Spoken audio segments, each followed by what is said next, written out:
Recently, my son purchased a farm. As I was walking the property for the first time, I came across a mound of leaves. Now, after closer look, I realized those leaves were actually like a short row of grapevines, vines that, from what I could tell, had not been tended to for several years. So I explored the surrounding area. Now, wading through all the leaves and vines, I found that there were grapes growing on the ground as far away as 6 to 10 feet from the trunks. As I looked at all the grapes, I realized that many were low quality. A lot of grapes, but not true quality or abundance. What do I mean? Well, that's what we're going to talk about in this video. Abundance, what it is, and how to actually have it.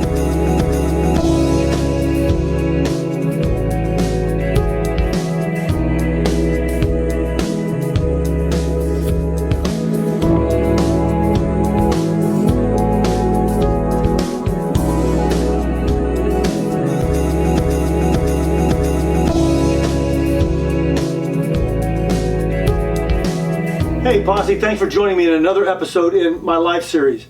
In this episode, we're talking about abundant living, not only as it pertains to grapevines, but also as it relates to our individual lives. So back to my son's farm.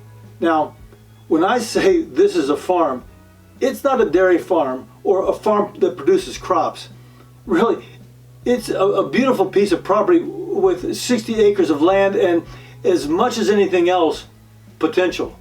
So from his house, we drove 2 hours to the farm and had gotten there late in the afternoon. After we got settled in, we took a quick walkabout. There were spacious, green, clean-smelling rolling hills, dark, musty wooded forests, marshlands, and a lake teeming with all sorts of waterfowl. There were open prairies and several 10 to 15 acre plots where a crop could actually be planted. Hawks were guarding the sky, and there was an abundance of birds, porcupines, every critter imaginable, and dozens of deer filled the farm with all sorts of life. Now, just after sunrise on the first morning, I decided to walk the farm, the entire property, just to get a better feel for it. I love doing that, looking at a particular place, whether it's a farm, an office complex, a retail building, or a manufacturing facility, and envisioning the potential. In the case of my son's farm, it didn't take long for me to stumble upon that mound of leaves. And again, they weren't dead, so I was curious. It was just kind of a strange sight. And let me tell you, the canopy was completely out of control. There were vines, leaves, and grapes growing not only on the trellis, but on the ground as far away as 6, 8, 10 feet from the mother vines, the trunks. In fact, I couldn't even see the trellises that the vines were growing on, but I knew that they were there. You know, what an incredible mess. Anyway, because these vines had not been tended to for such a long time, the leaf to bunch ratio was way out of whack. Too many leaves and not the proper balance of grape bunches. In front of me was a mound of unhealthy vines. It was easy to see that with a little tender loving care, an abundance of grapes could be unlocked from each vine. You know, I could feel a project coming on. Tend those vines. There's nothing better than finding yourself in the midst of what you love. And even better, finding yourself there when you weren't expecting it. Okay, so what does this have to do with us? Well, sometimes in life we discover that our expectations, hopes, dreams, even the path we're walking on, are not in line with reality. We realize that the path we're on is not the path of abundance. Rather, it's a path that leads to unkept, low-quality vines. One that leads to really poor fruit. I know, I've been there. Walking down a destructive path filled with doubt, disappointment, dashed expectations, fear and anger. Are you there? Have you ever been there? Folks, if my experience somehow resonates with you, I'd appreciate you letting me know in the comments below. Okay, so here's the big question. Are you willing to change your course in life? If you found yourself heading down a path characterized by disappointment, doubt, and even sorrow, anger, and fear, I'd love for you to consider the powerful story from the vineyard. Now, maybe you've heard of the Last Supper. It's historically recorded as the last meal that Jesus ate with his posse. Did you know that after that last meal, Jesus took a walk with most of his posse to a garden to pray? On the way to the garden, he stopped in a vineyard.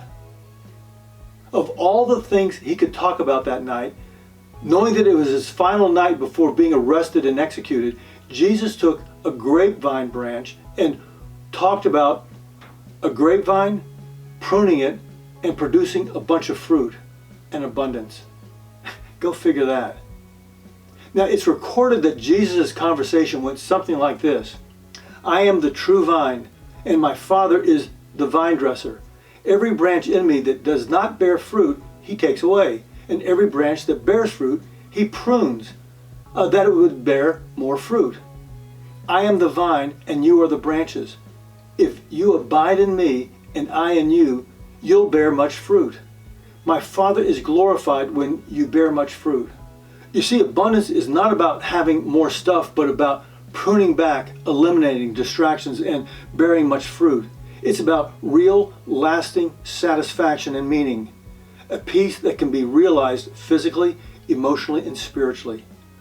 It's about changing your perspective or direction to be more aware, caring, and sensitive to the needs of others.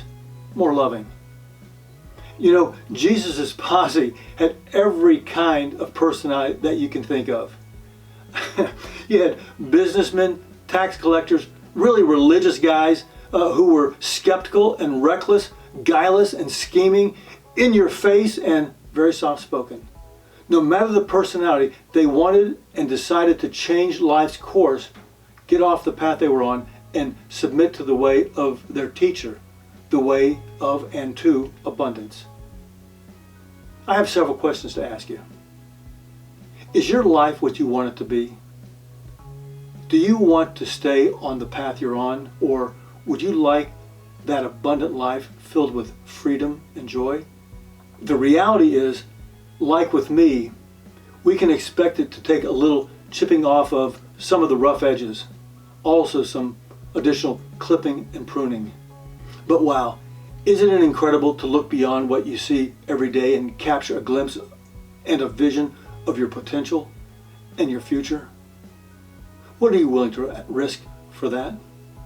What are you willing to sacrifice and prune to embrace abundance? Hey Posse, thanks so much for investing the time to watch this video. I trust it was helpful to you. If you have any questions, let me know in the comments below. And please consider hitting subscribe.